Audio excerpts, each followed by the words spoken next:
평안하십니까? 지난 한 달도 하나님 은혜 가운데 살았습니다. 8월 첫 번째 날이네요. 여기 어김없이 예배 자리에 나온 여러분들 잘하셨습니다. 오늘 이번 한 달 동안 계속되는 아침 예배가 여러분 모두의 삶에 큰 은혜가 되시길 바랍니다. 기도할까요? 늘 지나놓고 나면 하나님의 도우신 은혜를 기억하게 됩니다. 저희를 인도하시고 보호하셔서 지나간 한 달도 지나게 하시니 감사합니다. 불확실한 또 한 달을 저희 앞에 두고 있지만 선물로 주신 거라는 축복의 시간이 되실 거라는 분명한 믿음으로 시작하게 하여 주옵소서. 말씀 앞에 섰습니다. 오늘도 저희들에게 해주시는 말씀을 성령이 열어주시는 귀로 듣게 하옵시고 우리의 삶에 결단할 수 있도록 하나님 인도하여 주시옵소서. 예수님의 이름으로 기도하옵나이다. 아멘. 찬송가 310장입니다. 하나님의 은혜로 함께 찬송할까요?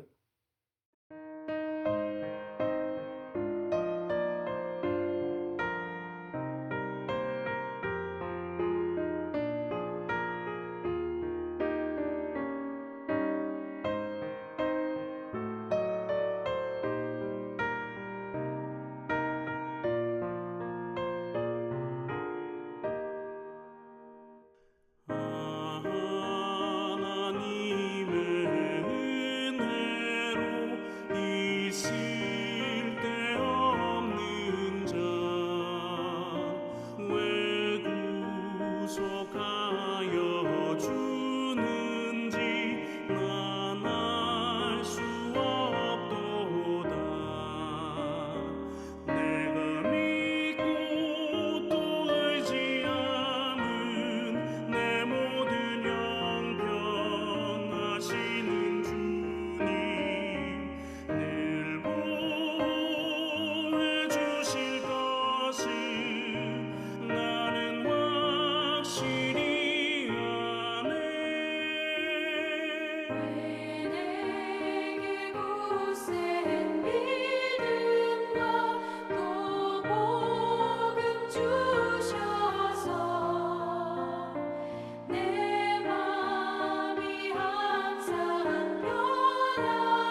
오늘 주신 하나님의 말씀 열왕기하 18장 1절로 12절의 말씀입니다. 열왕기하 이번 달에도 19일 정도까지는 열왕기하를 쭉 나누겠고요. 그 이후에는 신약성경으로 다시 돌아가서 잠깐 묵상을 하려고 합니다. 자, 그때까지는 우리 열왕기하를 마무리 지어보도록 할까요? 오늘은 18장 1절로부터 12절의 말씀입니다. 한 목소리로 같이 읽어보도록 하십시다. 이스라엘 왕 엘라의 아들 호세아 제3년에 유다 왕 아하스의 아들 히스기야가 왕이 되니 그가 왕이 될 때 나이가 25세라. 예루살렘에서 29년간 다스리니라. 그의 어머니의 이름은 아비요 스가랴의 딸이더라. 히스기야가 그의 조상 다윗의 모든 행위와 같이 여호와께서 보시기에 정직하게 행하며 그가 여러 산당들을 제거하며 주상을 깨뜨리며 아세라 목상을 찍으며 모세가 만들었던 놋뱀을 이스라엘 자손이 이때까지 향하여 분향함으로 그것을 부수고 느후스단이라 일컬었더라. 히스기야가 이스라엘 하나님 여호와를 의지하였는데 그의 전후 유다 여러 왕 중에 그러한 자가 없었으니 곧 그가 여호와께 연합하여 그에게서 떠나지 아니하고 여호와께서 모세에게 명령하신 계명을 지켰더라. 여호와께서 그와 함께 하심에 그가 어디로 가든지 형통하였더라.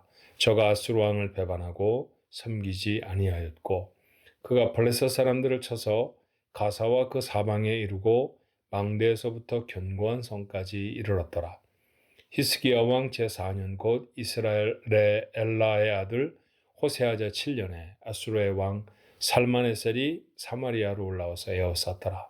3년 후에 그 성읍이 함락되니 곧 히스기야 왕의 제6년이요 이스라엘 왕 호세아의 제9년에 사마리아가 함락되매 아수르 왕이 이스라엘을 사로잡아 아수르에 이르러 고산 강가에 있는 할라와 하볼과 메대 사람의 여러 성읍에 두었으니 이는 그들이 하나님 여호와의 말씀을 듣지 아니하고 그의 언약과 여호와의 종 모세가 명령한 모든 것을 따르지 아니하였음이더라. 아멘. 오늘 묵상하는 말씀에 여러분 다 가지고 계신 묵상집의 제목이 형통과 패망을 가르는 태도 그랬습니다. 오늘 여러분과 함께 형통과 패망을 가르는 태도에 관해서 잠깐 살펴보려고 해요. 형통의 사람은 누구였을까요? 맞습니다. 히스기야입니다. 히스기야는 형통한 사람이었죠. 그런데 여러분 히스기야의 삶에 형통함이 있었다고 해서 어려움이 하나도 없었다 그렇게 오해하지는 않으셔야 합니다. 어려움이 참 많았어요. 전쟁을 겪어서 그 전쟁에 이길 만한 힘과 능력이 없었을 때도 있었고요.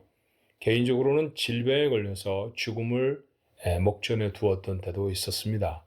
그러나 그 문제와 어려움이 그에게 닥쳤지만 그 문제나 그 어려움들을 다 극복하고 이겨낼 수 있었다는 것이죠. 그것을 이겼을 때 그의 삶을 형통하는 삶이라고 말할 수 있는 겁니다. 이유가 있었어요. 그 이유가 무엇일까요?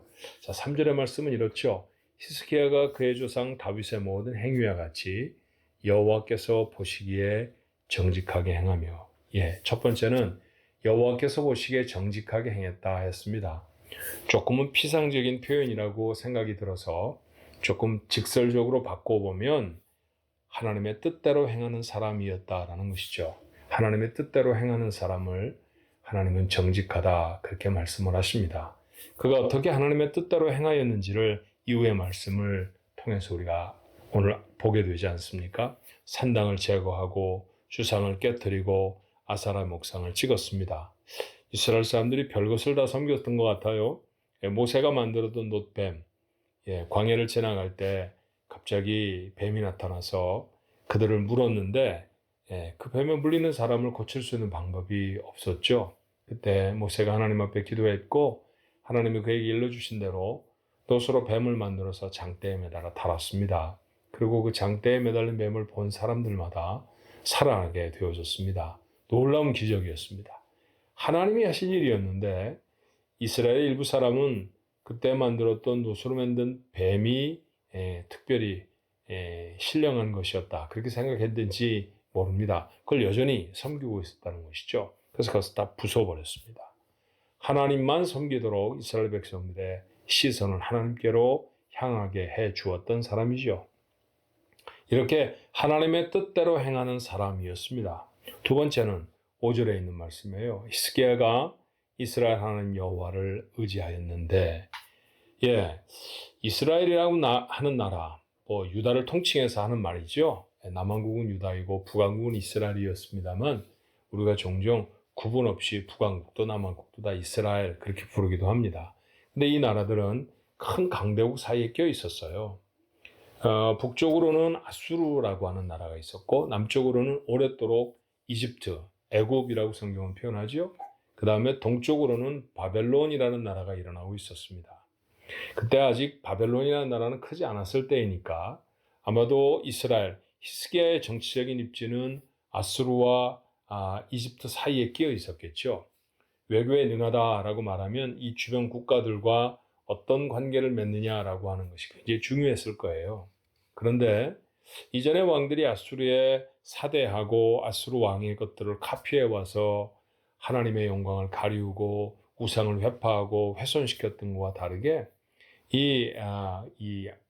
히스기야 왕은 아수르 사람과의 관계를 끊었습니다. 아수르 사람에게 더 이상 복종하지 않았다는 것이죠.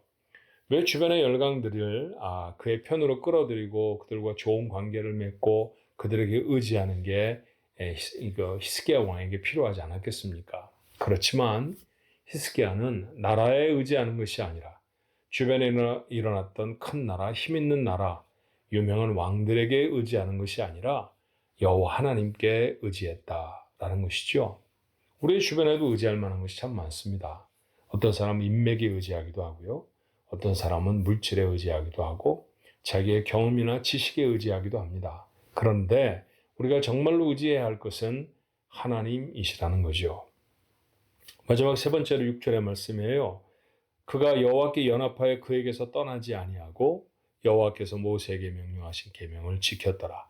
오늘 말씀은 하나님 여호와에게서부터 떠나지 아니하였다라고 표현했지만 그 말씀은 곧 다른 의미로 말하면 하나님의 말씀을 지켰다라는 것입니다. 이것이 히스기야의 삶이었어요. 하나님의 뜻대로 행하였고 하나님을 의지했고 하나님의 말씀을 지키는 사람이었습니다. 그랬더니 그의 삶에 형통함이 있었습니다.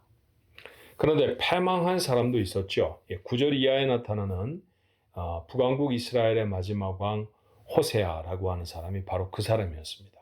북왕국 이스라엘은 호세아가 마지막 왕이라고 표현했으니까 호세아 때 망했다는 얘기잖아요. 그렇죠? 호세아 때 그 북쪽에 있었던 아수르에게 결국은 전쟁을 해서 패하였고 망해버립니다. 포로로 잡혀갔어요. 그리고 그 나라의 백성들은 모두 다는 아니겠죠, 사실은. 참 많은 사람들이 아수르 지경으로 다 끌려가서 포로 생활을 하게 되었습니다. 거기에 우리에게 익숙하지 않은 여러 지역들이 나타납니다. 고산 강가, 할라, 또 하볼과 메대 사람의 여러 성읍, 이런 표현들이 있는데 그것이 바로 북왕국 이스라엘 백성들이 끌려가서 살았던 포로지, 유배지였었다는 거예요. 자, 왕은 포로로 잡혀가고 왕이 포로로 잡혀갈 뿐만 아니라 백성들도 다 뿔뿔이 흩어져서 적국의 포로로 잡혀가 노예 생활을 하게 된 까닭이 무엇이었을까요? 성경은 이렇게 말해요. 12절에 이 이유는 그런 뜻이죠. 그들이 하나님 여호와의 말씀을 듣지 아니하고 그의 언약과 여호와의 종 모세가 명령한 것을 따르지 아니하였음이더라. 하나님의 말씀을 따르지 아니하는 사람들, 그들은 결국 패망을 경험할 수밖에 없었다라는 것입니다. 호세아도 잠깐 왕이었죠. 포로로 잡혀간 사람들도 자신의 삶에서 잘 나가던 시절이 있었을 것입니다. 예를 들면 농사를 했는데 많이 거둬들였다든지 장사를 했는데 돈을 많이 벌었다든지 했던 시절이 있었을 것입니다. 그런데 그들의 결국은 무엇이었습니까? 망하는 것이었습니다. 오늘 이 짧은 하나님의 말씀 속에서 형통과 패망을 가르는 태도가 무엇인가요? 인생의 가장 중요한 원리가 되어줘야겠죠. 하나님의 말씀을 지키면 복을 받습니다. 그렇지만 하나님의 말씀을 거스르면 그의 삶에 벌이 따르고 망함이 올 수 있습니다. 그렇다고 하면 우리의 태도는 자명해야 하잖아요. 하나님의 말씀을 따르는 사람이어야 합니다. 짧게는 오늘 하루의 삶 동안에 하나님 말씀을 따르는 우리 가족들이 되셨으면 좋겠어요. 좀 점검을 해볼까요?